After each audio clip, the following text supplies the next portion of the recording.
Right, ఇక details చూస్తున్నాం. జనసేన అధినేత పవన్ కళ్యాణ్ ఇవాళ పిఠాపురం నియోజకవర్గానికి రానున్నారు. కాకినాడ జిల్లా గొల్లప్రోలు మండలం చేబ్రోలులో జరగనున్న ఉగాది వేడుకల్లో ఆయన పాల్గొనబోతున్నారు.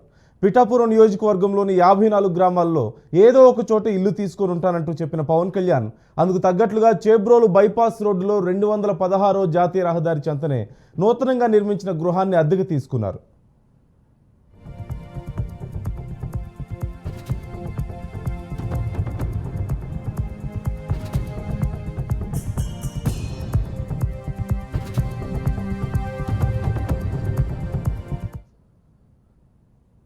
పవన్ నివాసం ఉండేందుకు అనువుగా ఇంటిని తీర్చిదిద్దారు. ఇవాళ గృహప్రవేశం చేయనున్నారు.